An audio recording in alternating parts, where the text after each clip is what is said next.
Roy Orbison's former house sits quietly behind a row of tall pines in the hills of Hendersonville, Tennessee.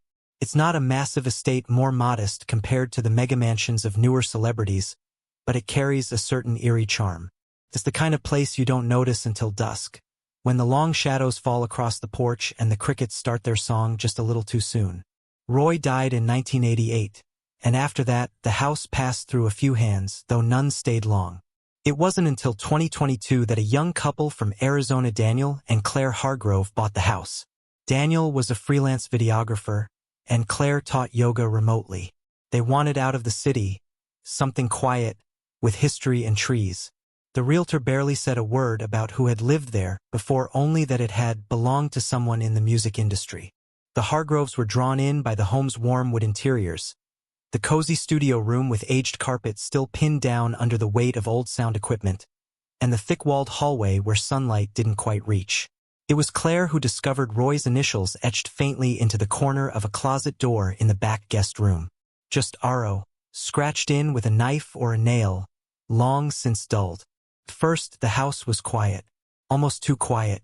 The couple joked about it, calling it cemetery peaceful. But then things began to change, subtle things. At first, Daniel would find his audio recorder turned on in the mornings, running for hours with no one near it. The tapes always hissed with static, but sometimes, underneath, they caught something else. A breath, a faint hum, the slow tapping of what sounded like boots on a wooden floor. Claire said she often felt watched, especially in the music room. She started keeping the door closed, then eventually locked. One afternoon during a virtual class, her laptop glitched, and when the screen came back, it wasn't her reflection she saw, but the grainy figure of a man behind her. Dark suit, dark glasses, silent, watching. When she turned around, there was nothing. Neighbors, when they finally introduced themselves, were polite but hesitant. An older man who lived 2 doors down, Mr. Holloway, offered a strange warning in passing. If you hear him humming late at night, don't hum back. Daniel brushed it off. He was convinced the house was just playing tricks the way old places do. But the humming began nonetheless. Faint at first, like it was coming from under the floorboards. And then, sometimes, it sounded like it was in the very room with them. Always the same slow melody, sad and low, like something you might hear on a vinyl left spinning too long. One night, Daniel tried to record the humming, setting up microphones in every room. But the next morning, every file was corrupted. Every single one except for a short clip from the studio. It captured someone softly singing a line from Crying, but in a voice so heavy with sorrow it didn't sound human anymore. Claire began to sleepwalk. She'd be found in the hallway or standing at the window in the back guest room, the one with Roy's initials. One night, Daniel found her with her hand pressed to the wall like she was listening through it, whispering, "He's still here. He's still writing." Then came the mirror. In the master bathroom hung a slightly tarnished mirror, original to the house. Claire always said she hated it, said it made her look like someone else was inside her skin. One evening, as she brushed her teeth, she saw the reflection glitch. Her mouth didn't move, but the reflection smiled. A wide, sad smile under black glasses. That was when they called a local historian, a woman named Terry Bates who'd worked on a documentary about Roy Orbison's final years. She came to the house reluctantly, but once inside, she seemed different, distant. She stared long at the studio door, then simply said, "He never left. Some people sing into a mic." Roy sang into the walls. The night Terry Bates left, Claire didn't sleep. She sat in the corner of their bedroom, knees tucked under her chin, staring at the door to the hallway like something might open it from the other side. Daniel tried to talk to her, gently, quietly, but every time he did, she shook her head slowly, her mouth opening like she wanted to speak but couldn't. When morning came, she finally whispered, almost apologetically, "I heard him, last night. He was in the walls." Daniel said nothing. He just wrapped a blanket around her and let the silence hang. That morning, the house felt cold, not the usual autumn chill, but something deeper, like the kind of cold that lingers in crypts, between heavy stones and the weight of memory. Later that afternoon, while Claire napped, Daniel returned to the studio room. The small space was dim, even in daylight. Heavy curtains remained drawn, and the room smelled faintly of dust and something older, almost metallic. He stood by the soundboard, fingers grazing the edge of a faded reel-to-reel recorder that hadn't been used in decades. Then he noticed it. One of the buttons had been pressed down. Not recently, it was stuck, as if held there for years, but the tape was fresh. He was sure of it because he'd opened that same case just 2 days ago, and it had been empty then. Now a spool of black tape sat wound tightly around the left reel. He leaned down, pressed the playback switch. Nothing. Only silence. Then a faint pop. And then a voice. Hollow. Mournful. Familiar, but wrong somehow, the way a voice sounds through water or through grief. Only the lonely. Daniel stumbled back from the recorder. His foot hit a small stool behind him, knocking it over with a dull thud. The voice on the tape continued, but the song shifted. It became less like a melody and more like a wail, not quite human anymore. Like someone trying to remember how to be alive through song. Then it cut off sharply, mid-note, like it had been choked.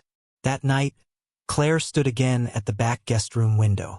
Rain had started to fall, not heavy, but steady, soft, and it streaked the glass in long, trembling lines. She didn't respond when Daniel called her name. She just raised one hand, palm to the window, her voice low. "He's singing outside now." Daniel came up behind her. "There's no one out there." But when he looked, he saw it too. A figure in the yard, standing just at the tree line. Still, unmoving, dressed in black. The wide silhouette of a man in a trench coat, with something dark on his face, too dark for eyes. The floodlight didn't reach that far. And yet, Daniel could swear the figure was looking straight at them. The next morning, the figure was gone. But the grass where it had stood was dead in a perfect oval shape. And the window where Claire had placed her hand had a faint imprint on the inside, not of her fingers, but of another hand, larger, male, pressed right up against the glass, palm to palm with hers. That day, Claire asked Daniel not to leave the house. That night, the humming returned. But this time it wasn't soft or distant. It echoed down the hallway, clear as day, bouncing off the walls like it had been sung into them, over and over again, night after night, for decades. It was a lullaby made of heartbreak. Pulled them both out of bed. They walked, together, down the narrow hallway that led to the music room. As they approached the door, the humming stopped. Just like that, cut off. Daniel reached for the knob. It was warm, almost hot. He opened it slowly. No one was inside. But the old microphone, the one that hadn't worked in years, was swaying gently, as if someone had just stepped away from it. The room smelled like old leather and cologne. Something classic. Familiar. Claire looked down at the rug beneath the mic stand. There was a footprint. Bare. Deep. Pressed into the thick carpet, as though someone had been standing there, singing, for a long time. And around it, faint impressions in the fabric, forming a perfect circle, the mark of a stool that was no longer there. "I think he's still trying to finish something," Claire said quietly. Daniel didn't answer, because on the wall above the console, scratched into the wood in a trembling hand, was a single line. "One more song. Don't forget to subscribe and like if you liked this story." The scratch in the wall didn't fade. If anything, it grew deeper over the next few days. What once looked like a fingertips trace across old varnish now gouged the grain of the paneling, as though someone had carved it with intention. One more song. And it wasn't just the text that unsettled Daniel. It was where it had been placed. Just above the soundboard. Dead center. Like a producer's final note, meant to linger. Claire refused to go near the music room anymore. She began closing all the doors in the house, stuffing towels beneath the cracks, especially at night. She taped heavy paper over the vents. "He comes through the air," she murmured once, not meeting Daniel's eyes. "The songs ride the air. He's everywhere." By the end of October, she was sleeping on the couch in the living room, where windows stretched wide and nothing felt enclosed. She said the rooms in the back of the house, bent in the dark, that the walls whispered. Daniel didn't argue anymore. Instead, he became obsessed with the recording equipment. He spent long hours in the studio, dusting off old gear, rewiring ancient outputs into his modern setup, cross-patching feeds through analog filters, trying to catch anything on tape. Most nights, all he got was noise, pops, static, the occasional hiss that could have been air or voice. But then, on the third Friday after the scratching on the wall appeared, he heard it again. Not just humming this time, singing. Not a song he recognized, not one Claire knew either, but clearly Roy's voice. Wavering, soft, imperfect. Not recorded, live. It was coming from inside the walls. Daniel followed it, mic in hand, headphones pressed to his ears as he moved barefoot across the creaky floorboards of the hallway. The melody had no lyrics, just vowel sounds, rising and falling with the kind of ache that lives in the throat of someone who's lost too much. He followed it to the back bedroom, the one with the closet that had RO scratched inside. The room was darker than it should have been. The clouds outside didn't seem that thick, but no light touched the furniture. And in the center of the room, the closet door was open. He hadn't left it open. Daniel stepped inside slowly, guided only by the whisper of the music and the red light on his recorder. The inside of the closet was cold. Not the room temperature kind of cold, but cellar cold. Earth cold. The kind that sinks into bone and makes teeth chatter. He turned to face the back wall of the closet, where the initials were. But they weren't just RO anymore. They had grown. Now the full name was there. Uneven. Shaky. Carved deep as though someone had forced it in with raw fingernails. Roy Orbison. Below it a line. Wavy. Jagged. And under that, I never finished. Daniel stepped back, his foot hitting the vacuum cleaner pipe in the corner. It knocked over with a loud clang. The singing stopped immediately. Then footsteps. Not his, not Claire's. Soft, heel first, like someone in old leather boots walking on wood. From inside the wall behind the closet. Daniel held his breath, pressed his ear to the wall. He heard breathing. Slow. Measured. Right on the other side of the panel. He bolted from the room. That night, Claire said she wanted to leave. Not for good, just a break. A few nights in Nashville. A hotel with light and heat and walls that didn't sing. But Daniel refused. This is something, he said. It's not evil. It's just unfinished. But Claire wasn't convinced. It's not a song, Daniel. It's a soul. And it doesn't want us here. Still, she stayed. Out of loyalty or fear, she wasn't sure. She began to sleep with a Bible under her pillow, even though she'd never been religious. And at night, she began to hear a different sound in the silence. Not singing, not breathing, typing, just a few slow clicks of an old typewriter, coming from the music room. The kind Roy had once used his favorite for jotting lyrics before he even picked up a guitar. But they didn't own a typewriter. They never had. Once, Claire mustered the courage to check. She entered the music room at 3:47 a.m., barefoot, holding a flashlight. The room was cold again. She walked past the mic stand, past the console, and toward the small desk in the corner that had once been used for lyrics and notes. There was nothing on it, until she turned to leave and saw the single sheet of paper. A yellowed, typewritten sheet. New ink. It read, I heard the crying, but I didn't leave. The paper curled at the edges. Her hands shook as she touched it. But it was real. She took it to Daniel. Showed him. He stared for a long time. Roy lost his wife and 2 sons in a fire, he said finally. He was on tour. He came back to Ash. Neither of them spoke after that. The next day, the walls began to hum again. And this time, the melody wasn't coming from a single room. It was coming from everywhere. The house itself had begun to sing. By the end of November, the house was no longer silent. Not during the day. Not during the night. The music had settled into the walls like mold, slow, spreading, soft, and sickly sweet. No longer confined to the studio or the back bedroom. Roy's voice moved through vents, behind floorboards, beneath the attic insulation. It drifted through the plumbing. It seeped through wires. It hummed in the refrigerator motor and inside the kitchen clock. Claire stopped eating. She stopped speaking most days too, except to mutter fragments of lyrics she swore she'd never heard before. Sometimes, Daniel found her sitting on the stairs with her eyes closed, tapping a slow rhythm on the wooden banister, like she was counting time for someone no longer there. Daniel had stopped recording. He'd tried, over and over, but whatever was captured came out scrambled. Or worse, unfinished, a melody that broke off just as it began, like the breath of a drowning man. Yet Daniel couldn't stop listening. Not even when the singing grew louder, clearer, and began to sound less like a ghost and more like a man trapped between verses begging to be remembered not for what he had sung, but for what he hadn't. The house, they realized, wasn't haunted by malice. It was haunted by longing. On the first cold day of December, Claire disappeared for 7 hours. Daniel woke to find her side of the bed cold. No note, no phone, just a dent in the pillow and the soft echo of a tune she used to hum in her sleep. He searched the entire house, the porch, the crawl space, the tool shed, out back nothing, until he opened the studio door and felt the sudden drop in temperature. The mic stand had been pulled to the center of the room again.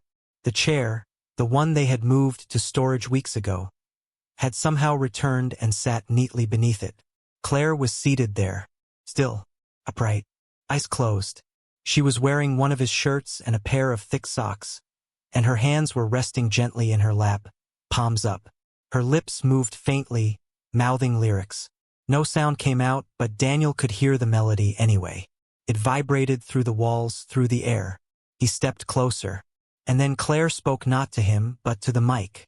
"Are you listening?" she whispered. A pause.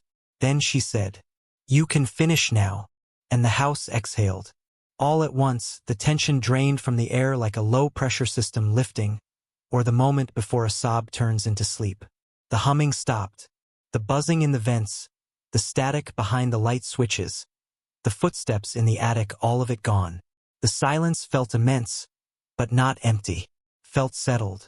Claire opened her eyes. They were wet, but steady. "I saw him," she said. "Not like before. Not in a shadow. Not behind glass. He was sitting right here, head down, tapping the same 3 chords on his knee. He didn't look at me. He just said he lost the last verse. And no one ever gave him time to write it." The next morning, Daniel woke early and found Claire in the kitchen, cooking for the first time in weeks. The sun poured through the windows. The coffee machine made its normal gurgle, no more voices in the steam. The house was quiet, not eerily silent, just still. Later that week, while replacing an old panel near the back closet, Daniel found something lodged behind the wall. A notebook, weathered, warped from years of moisture. Inside were pages of lyrics, unfinished lines, scratched out verses. On the last page, only 3 words. "Come back home." He showed them to Claire.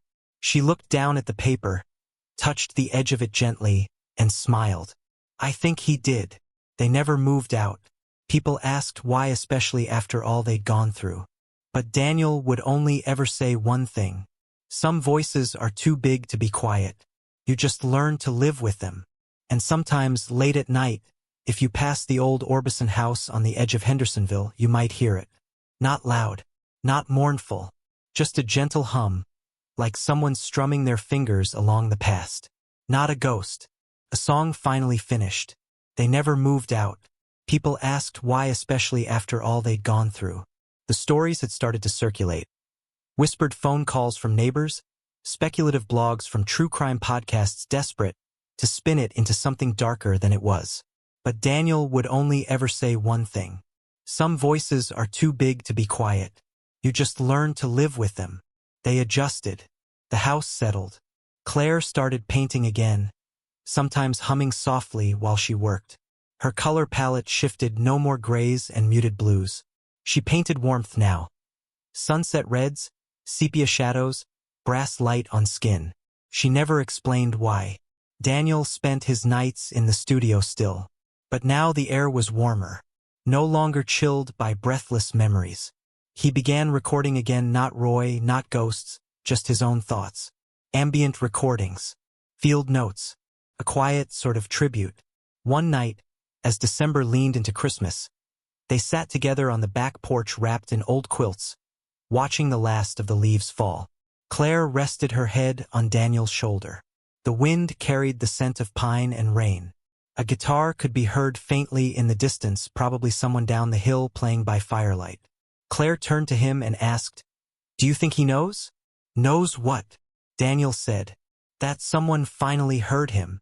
Daniel thought about it for a long time before answering. "I think that's all he ever wanted." Claire smiled. And as they sat in silence, a low breeze rustled through the pines. It wasn't a song. It wasn't a voice. But it felt like an echo of something that had been waiting to be released for a very long time. And then only for a second they both heard it. A soft, reverent chord. The final note of something unfinished. And then peace. Don't forget to subscribe and like if you liked this story.